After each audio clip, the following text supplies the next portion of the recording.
পশ্চিমবঙ্গের উত্তরাঞ্চলে অবস্থিত বিচিত্র হিল স্টেশন নিঃসন্দেহে আমাদের সর্বকালের অন্যতম প্রিয় গন্তব্যস্থল হচ্ছে দার্জিলিং। আকাশরেখার ওপরে অবস্থিত রাজকীয় কাঞ্চনজঙ্ঘা রেঞ্জের সাথে রোলিং সবুজ চা বাগান দ্বারা বেষ্টিত শ্বাসরুদ্ধকর সৌন্দর্যের দেশ এটিকেই পাহাড়ের রানী বলা হয়। স্থানটির চিরন্তন সৌন্দর্য এবং অদ্ভুত ভিক্টোরিয়ান আকর্ষণ ভ্রমণকারী এবং পর্যটকদের প্রলুব্ধ করার জন্য যথেষ্ট। দার্জিলিং ভ্রমণের মেন আকর্ষণ হলো দার্জিলিংয়ের টয় ট্রেন। এটাকে আমরা কোনোদিনও চাইলে ভুলতে পারবো না। ৬৭১০ ফুট উচ্চতায় অবস্থিত এটি ভারতের সবথেকে সুন্দর গন্তব্যগুলির মধ্যে একটি। দার্জিলিংয়ে গেলে প্রকৃতির সৌন্দর্য যেমন তোমরা দেখতে পাবে, তার সঙ্গে সঙ্গে সন্ধে হয়ে গেলেই পাবে স্ট্রিট ফুডের প্রচুর দোকান। সেখান থেকে বিভিন্ন ধরনের পাহাড়ি খাবার তোমরা ট্রাই করতে পারো।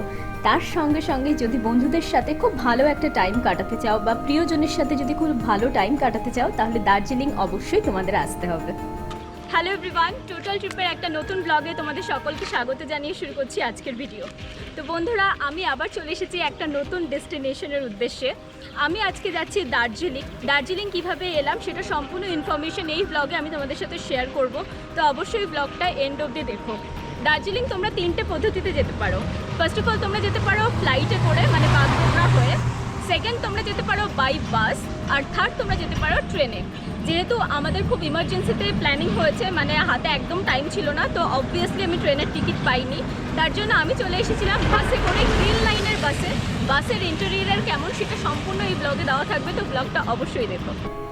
আমার দার্জিলিং ভ্রমণের এবারের সফর সঙ্গী মেক মাই ট্রিপ অ্যাপ। এই অ্যাপ্লিকেশনের মাধ্যমে খুব সহজে ঘরে বসে যে কোনো ধরনের টিকিট কেটে ফেলা যায়, যেমন হোটেল বুকিং থেকে শুরু করে ট্রেন, বাস, ফ্লাইট বুকিং সম্পূর্ণ তোমরা এখান থেকে হেল্প পেয়ে যাবে। রাত ৮টা ১৫ নাগাদ ছিল আমার বাসের টাইম। গ্রিন লাইন পরিবহন সংস্থার একটা লাক্সারি বাসে করে আমি পৌঁছে যাব শিলিগুড়ি কালকে সকালে।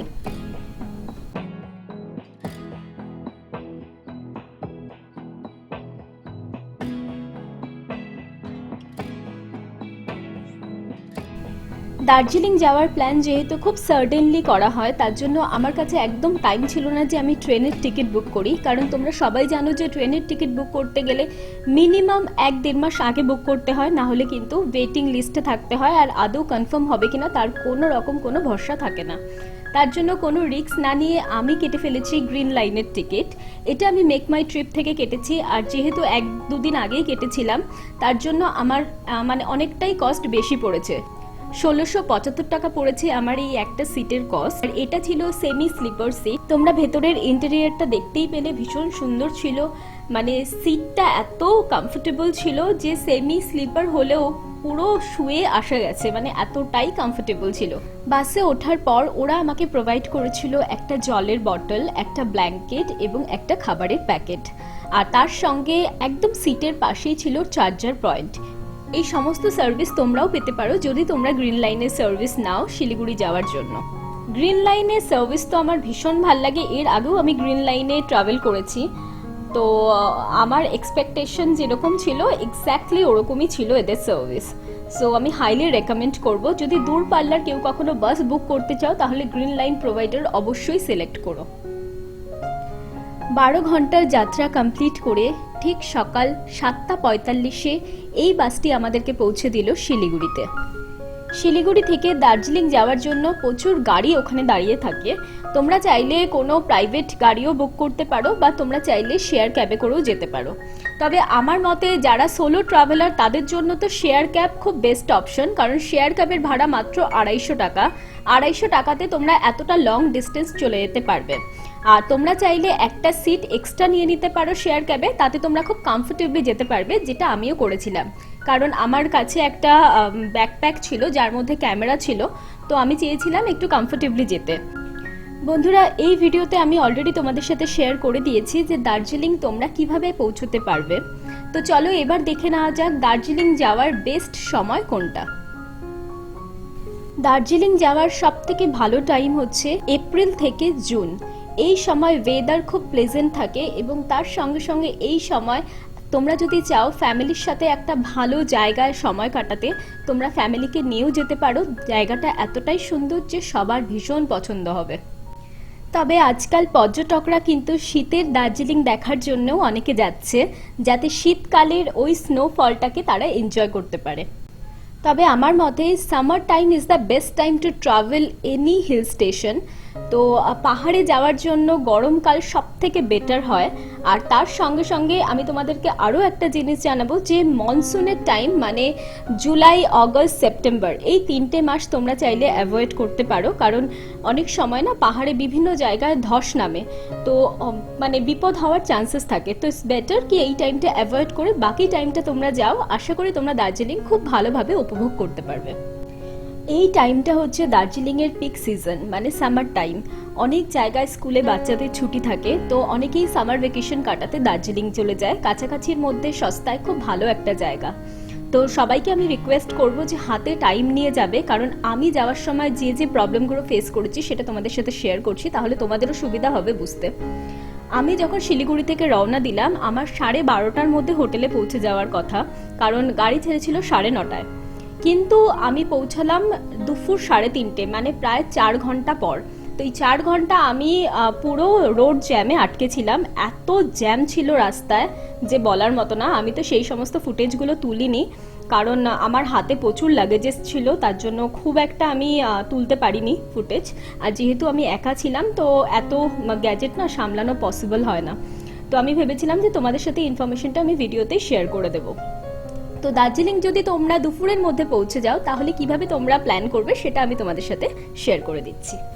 সেক্ষেত্রে প্রথম দিনই হোটেলে চেকিং করে তোমরা চলে যেতে পারো দার্জিলিংয়ের সেই বিখ্যাত টয় ট্রেন রাইড নিতে, মানে জয় রাইড নিতে। এই জয় রাইডটা সবার আগে যায় ঘুম স্টেশনে।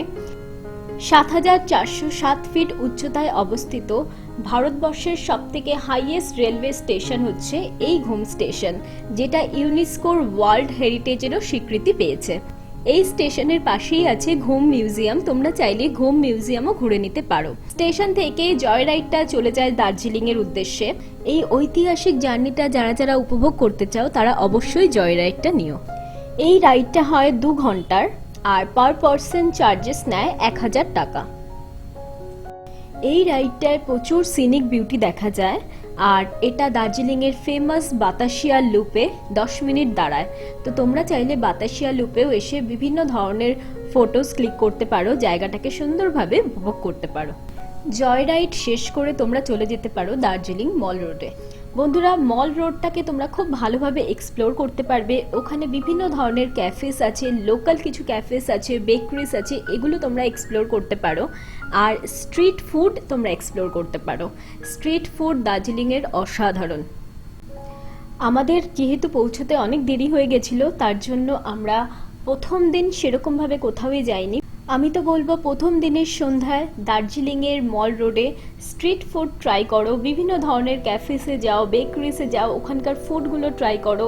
তোমরা চাইলে কিছু শপিংও করতে পারো। এইভাবে সন্ধ্যাটা খুব রিল্যাক্সভাবে কাটাও, কারণ এতটা জার্নি করে আসার পর না আমাদের শরীরেরও একটু রেস্টের প্রয়োজন হয়। তো শরীরটাকে একটু রেস্ট দাও, তাহলে পরের দিন থেকে তোমরা খুব ভালোভাবে ঘুরতে পারবে এবং এক্সপ্লোর করতে পারবে দার্জিলিংয়ের বিভিন্ন জায়গা। আমি যেমন ওখানে গিয়ে ট্রাই করেছিলাম চিকেন ফালে। ডিশটা আমার কাছে বেশ নতুনত্ব ছিল, কারণ এর আগে আমি কখনো এই ডিশটা খাইনি। তো তোমরাও চাইলে এই ধরনের লোকাল ফুড গিয়ে ট্রাই করতে পারো, আশা করি তোমাদের খুব ভালো লাগবে।